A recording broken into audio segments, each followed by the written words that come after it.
दोस्तों, उम्मीद है आप सब अच्छे होंगे। मैं सिद्धार्थ, आपका मेंटोर, स्वागत करता हूं आपका सिविल्स डेली के इस यूट्यूब क्लासेस पर, जहां आज हम बात करेंगे यूपीएससी प्रीलिम्स और मेंस से जुड़ी कुछ इंपॉर्टेंट एंड रेलेवेंट टॉपिक पर from the Hindu editorial and op-ed section. तो दोस्तों, आज है 17th ऑफ फरवरी और दिन है बृहस्पतिवार यानी कि थर्सडे। थोड़ा सा आज लेट हो गया है दोस्तों वीडियो को पब्लिश होने में, एनालिसिस को पब्लिश होने में, क्योंकि हम कुछ बैक एंड काम कर रहे थे आपके लिए ही। तो आने वाले टाइम में, मतलब कि कल परसों और संडे को कुछ ऐसे प्रोग्राम्स रिलीज हो रहे हैं जहां हम आपके लिए ही कुछ बना रहे थे, तो इस वजह में थोड़ा सा डिले हो गया है। I am so sorry about that. लेकिन हम जल्दी से चलते हैं अपने ओपन एनालिसिस की तरफ। कौन सा टॉपिक आज हम कवर करेंगे, ठीक है? आज हम जो कवर करेंगे टॉपिक वो है a case for more federal judiciary. ये एक इंपॉर्टेंट, बहुत ही अलग टॉपिक है और बहुत यूनिक टॉपिक है आज के पूरे न्यूज़पेपर में, चाहे वो हिंदू, एक्सप्रेस, मिंट या टाइम्स ऑफ इंडिया, कोई भी आप न्यूज़पेपर उठा लीजिए। This is one of the very very different article and I will tell you why. ठीक है, उससे पहले हम अपने डेली रिचुअल्स की तरफ चलते हैं, जहां मैंने आपको क्वेश्चंस दिया था। मैंने रिक्वेस्ट किया था आपसे कि आप इसका अटेम्प्ट करिए। तो इसका जवाब आप लोगों ने दिया है और इसका आंसर होगा आई थिंक बी, नहीं बोथ होगा इसका आंसर। आई थिंक शायद सही हूं मैं, ठीक है? तो आप अपना आंसर मैच कर लीजिएगा। और caste who is also known as father of, I think आप लोगों ने कॉमेंट करके बताया। तो ये है हमारे एस्पिरेंट्स के कुछ कमेंट किए हुए सेक्शन। तो सबसे पहले चलते हैं नेहा। नेहा, आपने सही जवाब दिया है। सिंस इंडिपेंडेंस 4 बार डिलिमिटेशन कमीशन बैठाई गई है। 5वीं 2019, ध्यान से सुन लीजिए, 5वीं डिलिमिटेशन कमीशन 2019 में बैठाई गई थी। JNK से related Jammu and Kashmir state reorganisation act, जिसको अभी रजामंदी नहीं मिली है, अभी डिस्कशन चल रही है, ठीक है? इसीलिए ये मुद्दा उछला था। 5वीं 2019 में है, ठीक है? आपने सही लिखा, आपका सही जवाब हेनरी वॉल्टर, जो फादर ऑफ इंडियन सेंसस कहे जाते हैं। शेख समरीन, आज आपका आंसर नहीं आया मेंस का, क्यों? आप भी सही हो इस मामले में, ठीक है? आयुष, आपका आंसर मैंने रिव्यू किया है। कास्ट सिस्टम इंट्रो बहुत सॉलिड दिया आपने, ठीक है? इंट्रो में अगर आप हल्का सा आर्टिकल का भी जिक्र कर दिए होते, राइट टू लाइफ से लेके लिबर्टी, आर्टिकल 12 हो गया, आर्टिकल 25 हो गया, ठीक है? आर्टिकल 25 का बी क्लॉज हो गया, ये आप मेंशन कर सकते थे। Otherwise this is also good, okay? Why do we need caste census, आपने यहां पे भी बहुत डिटेल में समझाया है। Why do we need marginalise section के लिए adequate effective policy measures to reduce inequalities. So this is, I think this is 90% of the content you have already mentioned, ठीक है? क्या मिसिंग है?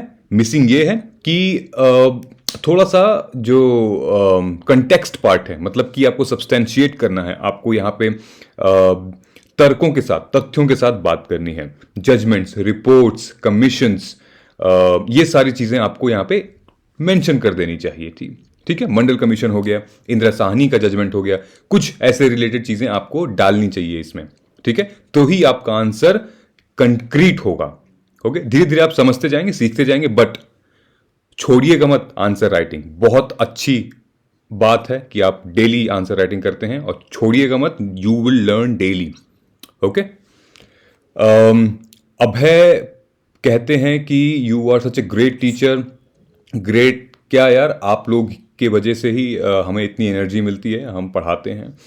और मुझे नहीं लगता कि मैं कोई ग्रेट हूँ। एक काम, हमारा एक जॉब है, और आप लोगों के सेवा में मैं हाजिर हूँ।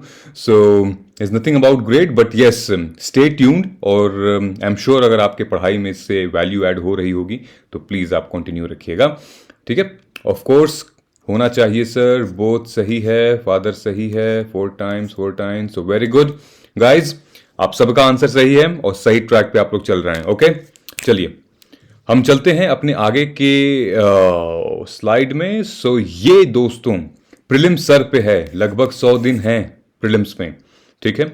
सो जैसा मैं आपसे कहता हूं कि जो हमारा समन्वय का फॉर्म है, कल एक वीडियो रिलीज हो रही है, उसको देख लीजिएगा, ठीक है। बहुत इंपॉर्टेंट वीडियो है, समन्वय क्या है उसके बारे में, ठीक। ये जो प्रोग्राम है स्मैश प्रीलिम्स, जो संतोष गुप्ता जी ले रहे हैं और जो सजल जी ले रहे हैं, बहुत अच्छे रिजल्ट्स हैं इसके दोस्तों। ओके, हम यहाँ पे इसलिए इन चीज़ों को डिस्कस कर रहे हैं क्योंकि हम अपनी जिम्मेदारी पूरी कर रहे हैं। यहाँ पे आपको कंटेंट बता रहे हैं, समझा रहे हैं, आप अपनी जिम्मेदारी पूरी करिए ताकि आप इन प्रोग्राम्स में एनरोल करें, आप time to time test series solve करें और अपने मेंटोर से उसको रिव्यू कराएं कि कैसी है आपकी परफॉर्मेंस, कहाँ तक आप पहुंचे हैं, ठीक है। सो इसका लिंक भी मैं आपको डिस्क्रिप्शन बॉक्स में दे दूंगा एंड आप इसको अभी जाएं और एनरोल करें अगर अभी तक आपने नहीं किया है तो, ठीक है। ये है हमारा main page. Please hit the bell icon ताकि आप हमारे वीडियोस डेली देख सकें, आपसे वीडियोस मिस ना हो हमारी, क्योंकि आप आगे जाने पे हम काफ़ी सारे नए इनिशिएटिव ले आ रहे हैं। जैसे मैंने आपको बताया कि कुछ प्रोग्राम्स हैं जो कि मैं कर रहा था, उसकी वजह से मुझे लेट हो गया। तो अगर आप बेल आइकॉन दबा देंगे, प्रेस कर देंगे, सब्सक्राइब बटन प्रेस कर देंगे, so we will have some new and literally wow programmes. कल से ही रिलीज हो रहा है। ओके, चलिए हम चलते हैं अपने एनालिसिस की तरफ। आज का मुद्दा जुडिशरी के ऊपर है, ठीक है। A case for more federal judiciary, ये हमारा आर्टिकल है, ठीक है। ये श्रीनाथ श्रीदेवन और अनन्या, ये लोग मद्रास हाई कोर्ट के एक एडवोकेट हैं और अनन्या एक स्टूडेंट हैं सिम्बियोसिस लॉ स्कूल जहां हैदराबाद में।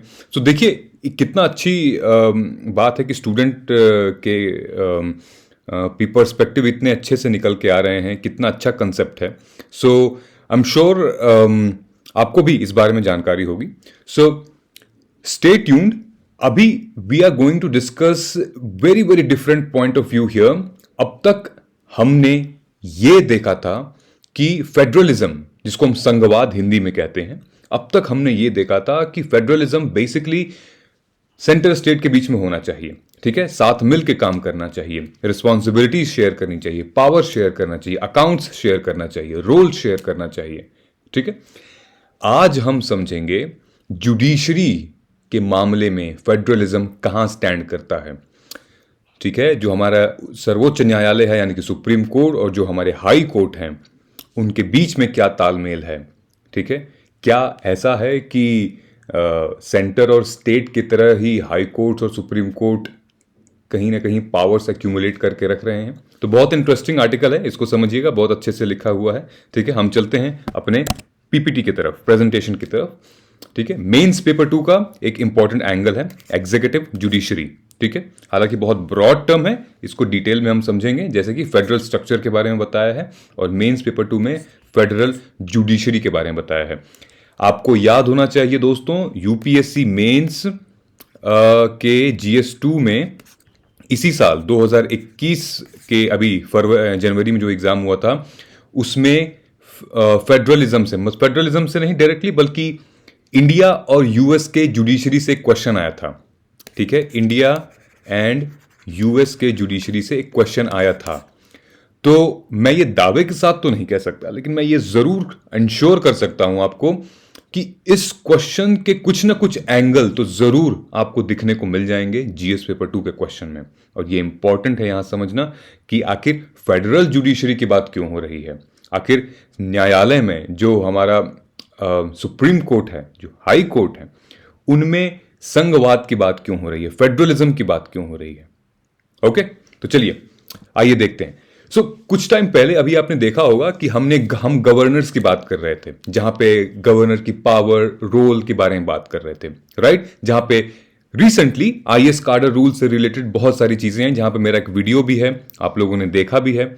और कैलकाटा से लेके महाराष्ट्र, तमिलनाडु, कर्नाटका, बहुत सारे इश्यूज उठे हैं सेंटर और स्टेट के पावर्स को लेके, ठीक है। कि सेंटर कंट्रोल कर रही है स्टेट के मशीनरी को या फिर स्टेट कंट्रोल कर रहा है सेंटर को।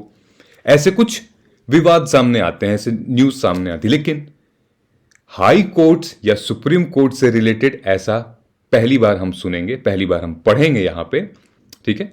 मुद्दा हालांकि बहुत पुराना है, कोई नया नहीं है, लेकिन कुछ डेवलपमेंट्स इसके हैं जिसको आपको जानना चाहिए। ठीक है। सो सबसे पहले ये समझते हैं कि फेडरलिज्म क्या होता है। ठीक है, संघवाद, फेडरलिज्म, जैसे कि मैंने आपको समझाया कि आर्टिकल 1 जो हमारा है, भारत का जो संविधान है, उसका अनुच्छेद 1 आर्टिकल 1 ये हमें इंश्योर करता है कि India is a union of state. ठीक है, India is a union of state. जब ये बात आ जाती है, वहीं पे फेडरलिज्म का जो आइडियोलॉजी है वो स्टैब्लिश हो जाता है। इंडिया का कोई सेंटर नहीं है, India is a union of state. ठीक है, यूनाइटेड स्टेट्स ऑफ इंडिया नहीं है, India is a union of states.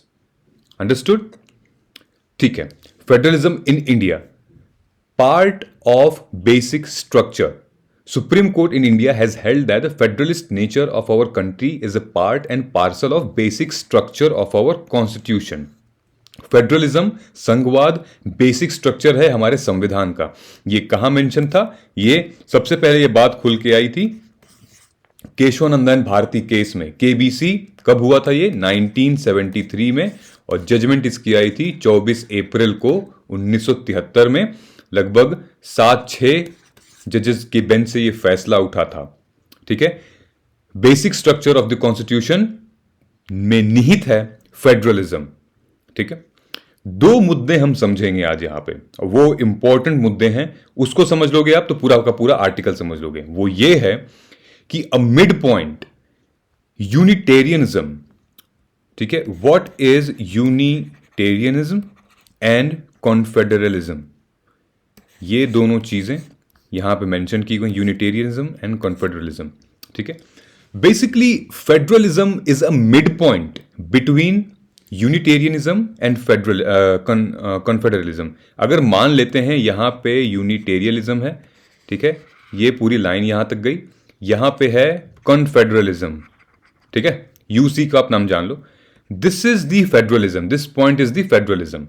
ठीक है, अब होता क्या है अभी हम समझेंगे। ठीक है, नाउ रोल ऑफ जुडिशरी, जो हमारे जुडिशरी का रोल है, is an integral role actually.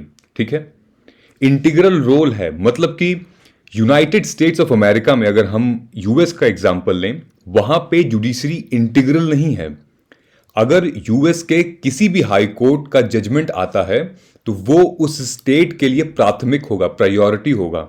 ठीक है, सुप्रीम कोर्ट किसी और यूएस के स्टेट के जजमेंट में हस्तक्षेप नहीं कर सकती है। ठीक है, इसलिए वहां इंटीग्रेटेड जुडिशरी सिस्टम नहीं है, और भारत में इंटीग्रेटेड जुडिशरी सिस्टम है।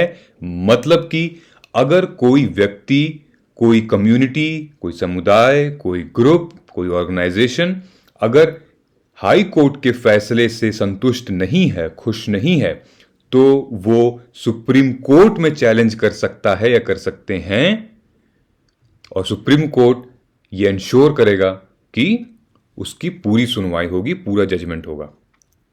ठीक है, तो इंटीग्रेटेड है।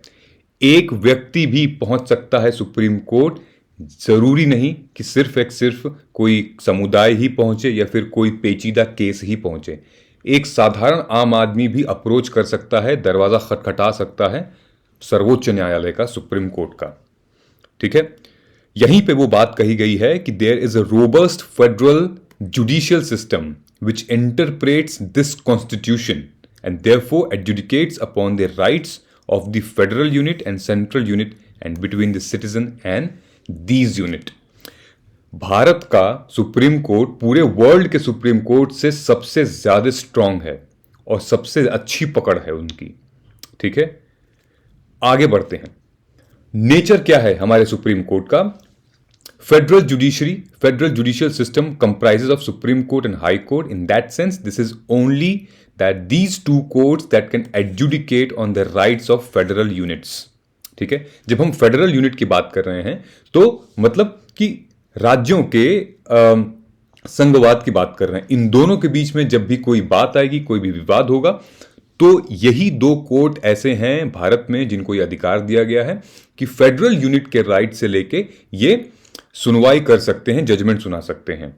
ठीक है, अगर हाई कोर्ट को, अगर उस पक्ष को उस कम्युनिटी को हाई कोर्ट का जजमेंट पसंद नहीं आया हो, उसके फेवर में नहीं हो, तो वो सुप्रीम कोर्ट का दरवाजा खटखटा सकता है। लेकिन वो नीचे जाएगा, lower court, subordinate court, session court, district court, कोई नहीं सुनवाई होगी वहां पे, क्योंकि उनको अथॉरिटी नहीं है। Okay, single integrated judiciary, the high court and the supreme court form one single integrated judiciary having jurisdiction and provide remedies in all cases arising under the constitutional law। ठीक है, सो ये आप इमेज देख रहे हो, ये इमेज है federal court of India की। दोस्तों, ये वो इमेज है जब पहली दफा हमारी सुप्रीम कोर्ट का गठन हुआ था। आपको जान के ये हैरत होगी कि सुप्रीम कोर्ट एक नई बॉडी है, हाई कोर्ट बहुत पुरानी बॉडी थी। आपको शायद ये जान के आश्चर्य होगा कि 1935 के इंडिपेंडेंस ऑफ इंडिया एक्ट, जो हमारा गवर्नमेंट ऑफ इंडिया एक्ट था, 1935 के एक्ट से सुप्रीम कोर्ट बना।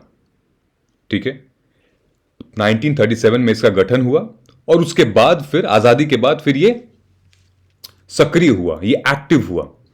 लेकिन जो हमारा हाई कोर्ट है दोस्तों, वो बहुत पहले से 1860 से है। सबसे पहला हाई कोर्ट कहां बना था? वेस्ट बंगाल में, याद है आपको? Province of West Bengal. उसके बाद मद्रास में, फिर बॉम्बे में, फिर कई सारी चीजें से चलती गई। पहले हाई कोर्ट स्टैब्लिश हुए। ठीक है, that's how the colonialism work, that's how they used to work. ठीक है, अब आजादी के बाद से फिर एक सुप्रीम कोर्ट आई जो सबके ऊपर, पूरे हाई कोर्ट्स के ऊपर उसको मॉनिटर की।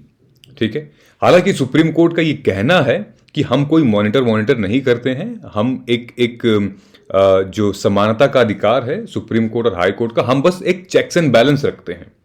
ठीक है, जैसे कि एक checks and balance separation of power होता है ना, लेजिस्लेटिव एग्जीक्यूटिव में, ठीक है, पार्लियामेंट में और फिर एग्जीक्यूटिव्स में, वैसे ही चेक्स एंड बैलेंस रखते हैं हाई कोर्ट और सुप्रीम कोर्ट में। लेकिन यह बात कहां तक सच है, आइए जानते हैं, इस बात को देखते हैं। ठीक है, मैंने जिस बारे में आपको बात कर रहा था कि व्हाट इज यूनिटेरियनिज्म, व्हाट इज कन्फेडरलिज्म। ठीक है, तो मैं यहां पे एक लाइन ड्रॉ कर देता हूं। ठीक है, ये है यूनिटेरियनिज्म और ये है फेडरलिज्म और ये है कन्फेडरलिज्म। ठीक है, बेसिकली सेंट्रल गवर्नमेंट, ठीक है, सेंट्रल गवर्नमेंट यूनिटरी, मतलब अगर किसी कंट्री का यूनिटरी ये है, ठीक है, इस बेसिस पे चलती है वो कंट्री, ठीक है, तो that country holds the primary authority to regulate activities of state, मतलब कि सेंटर कंट्रोल करेगा स्टेट्स को। यूनिटेरियनिज्म हो गया। ठीक है, स्टेट गवर्नमेंट क्या करेगा? फ्यू और no power duties regulated by central government. ठीक है, सेंट्रल गवर्नमेंट जो है इसको फॉलो करेगा, क्योंकि स्टेट गवर्नमेंट सेंट्रल को फॉलो करेंगे क्योंकि ये कंट्रोल कर रहे हैं। सिटीजन्स क्या करेंगे? Citizen for vote for central government officials, अब ये इनके लिए वोट करेंगे। ठीक है, ये प्रोसेस कहां फॉलो होता है? ब्रिटेन में, सऊदी अरेबिया में, वेटिकन सिटी, स्विट्जरलैंड एक्सेट्रा। ये यूनिटरी स्ट्रक्चर है, समझ में आ गई, जहां पे पावर सेंटर के पास होती है।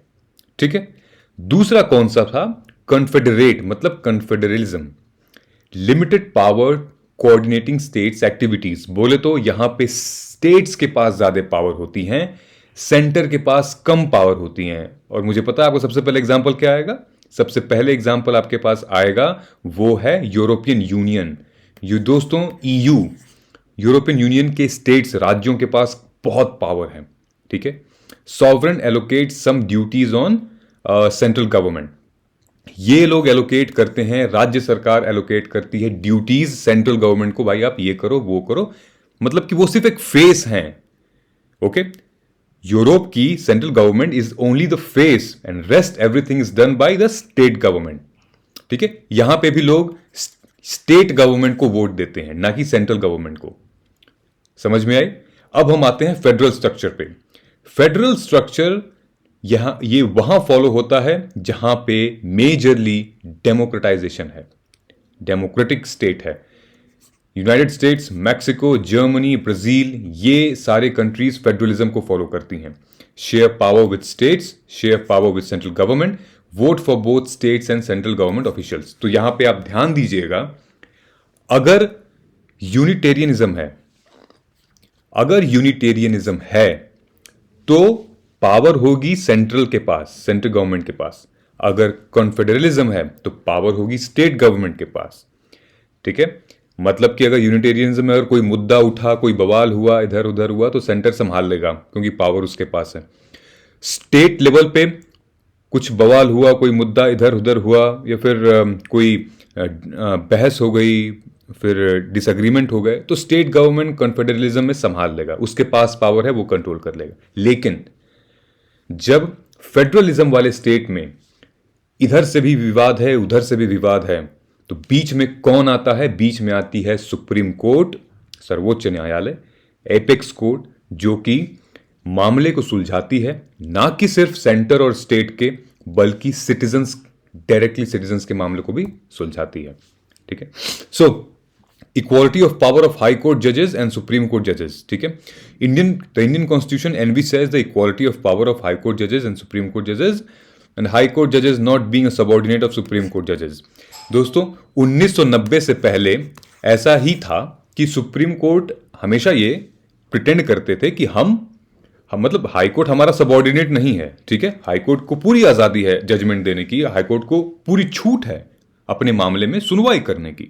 ठीक है, लेकिन एक केस है, एक ऐसी ज्यूरिसडिक्शन है जहां पे सुप्रीम कोर्ट सुप्रीम रहेगा हाई कोर्ट से। वो क्या है? वो है एपेलेट ज्यूरिसडिक्शन। एपेलेट ज्यूरिसडिक्शन दोस्तों वो होता है कि अगर आप हाई कोर्ट के फैसले से संतुष्ट नहीं हो, अगर दो चीजें हैं, अगर आप एज ए सिटीजन और as a group high court के फैसले से संतुष्ट नहीं है तो फिर आप सुप्रीम कोर्ट का दरवाजा खटखटा सकते हैं। दूसरा, जब हाई कोर्ट खुद रिक्वेस्ट करे सुप्रीम कोर्ट को कि अब आपके हवाले है चीजें, अब आप समझाइए। ऐसा कई दफा हुआ है, मामले ऐसा कई दफा हुए हैं। ठीक है, तो ये एक ऐसा एरिया, कोर एरिया है जहां पे supreme court is superior than high court. Otherwise there is a delicate balance which is required to maintain the between the supreme court and high court, जो हमारा संविधान का जो स्ट्रक्चर है उसको मेंटेन करने के लिए। ठीक है, लेकिन 1990 के बाद दोस्तों ये मामला थोड़ा सा टेढ़ी खीर हो गया है। ठीक है, सेंट्रल गवर्नमेंट के पास ये पावर चली गई है। कुछ कुछ मुद्दे हैं, इसको ध्यान से रखिएगा, आपके मेंस आंसर के लिए बहुत इंपॉर्टेंट है, बहुत रेलेवेंट है। ये इंपॉर्टेंट यहां पे ये है कि जब से कोलेजियम सिस्टम आया है, कोलेजियम सिस्टम बोले तो कि जब थर्ड जज, आपको पता है फर्स्ट जज, सेकंड जज और थर्ड जज केस हुआ था। ठीक है, बेसिकली ये कमिटी बैठाई गई थी। थर्ड जज केस के बाद जो कमिटी बैठाई गई उसका ही परिणाम था कोलेजियम सिस्टम। ठीक है, मतलब कि ये सिस्टम बेसिकली लेजिस्लेटिव और एग्जीक्यूटिव से बिल्कुल अलग है। ठीक है, ये सिस्टम किसी पे डिपेंडेंट नहीं है, ये एक यूनिफॉर्म सिस्टम है और ये एक कॉन्स्टिट्यूशनल, हालांकि कॉन्स्टिट्यूशन में तो नहीं लिखा है, लेकिन ये सेपरेट करता है हमारे executive legislative from judiciary. Collegium system की वजह से हाई कोर्ट्स को सेंटर के ऊपर, मतलब सुप्रीम कोर्ट के ऊपर थोड़ा सा डिपेंड होना पड़ा है। कोलेजियम सिस्टम की वजह से, जब से कोलेजियम सिस्टम आया है तब से हाई कोर्ट के जजेस का ट्रांसफर, कौन अपॉइंट होगा हाई कोर्ट के जजेस में, वो कौन तय करता है? चार सुप्रीम कोर्ट के जजेस plus chief justice of India, ये लोग तय करते हैं किसके ट्रांसफर्स, किसकी अपॉइंटमेंट इन हाई कोर्ट्स। तो ये पावर डायरेक्टली सुप्रीम कोर्ट के पास जाती है। Therefore, the practical impact of this power is dynamic between the High Court and Supreme Court judges. दोस्तों, कुछ हमने देखा गया था इस आर्टिकल में, अगर आप आओ न्यूज के, ये पूरा आप देख सकते हो, अगर मैं जूम करूं तो बहुत सारे ऐसे हमारे हाई कोर्ट के जजेस थे जिन्होंने सुप्रीम कोर्ट की कुर्सी को मना कर दिया।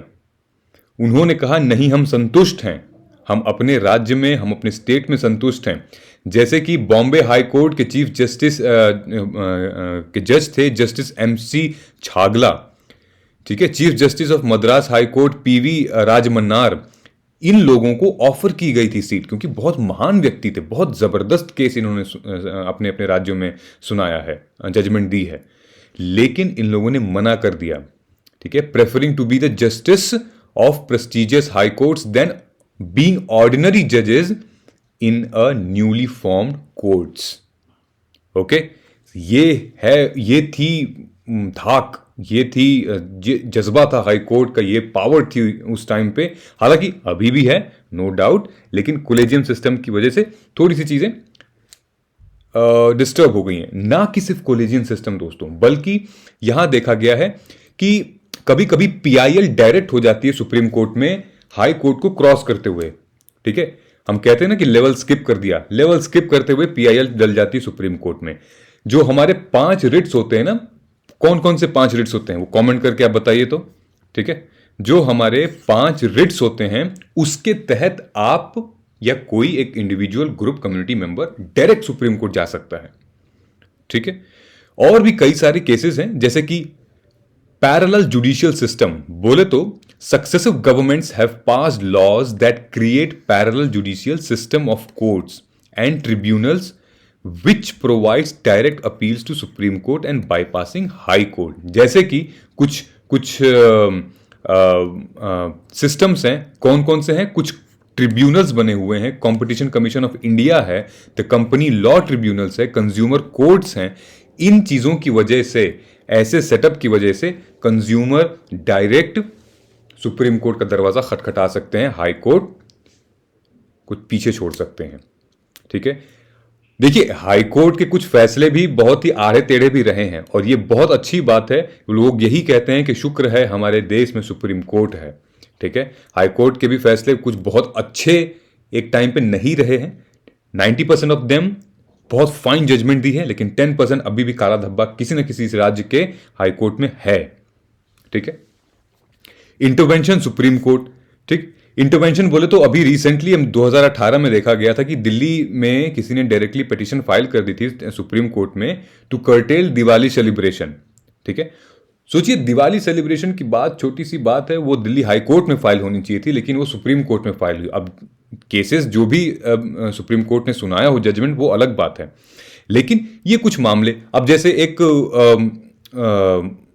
यहाँ पे जो मटकी फोड़ते हैं, मटकी फोड़ने की जो सीलिंग है, उसकी जो हाइट है, उसकी लिमिट क्या होगी, अब ये सुप्रीम कोर्ट बैठ के बताएगा। अजीब हालात है।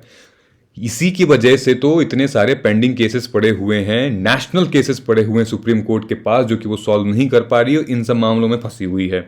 ठीक है, अब मटके फोड़ने की सीलिंग यार हाई कोर्ट तो देख ही सकती है, सबऑर्डिनेट कोर्ट देख सकती है, क्या जरूरत है इसकी। ठीक है, तो एक्टिवली हमें प्रिसाइसली काम करना पड़ेगा यहां पे। ठीक है, इंपैक्ट ऑफ फेडरल स्ट्रक्चर, हमारे जो फेडरल स्ट्रक्चर है, जो बेसिक स्ट्रक्चर है, उस पर जख्म लग रहा है अगर ऐसे ही काम चला तो।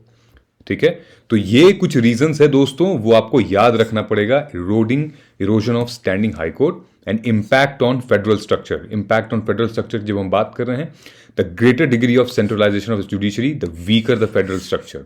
ठीक है, मतलब कि आप बात समझ रहे हैं। मैं अगर कहूं तो ये चीज सुप्रीम कोर्ट को फॉलो करनी चाहिए, ना कि यूनिटरी, ना कि कॉन्फेडरलिज्म।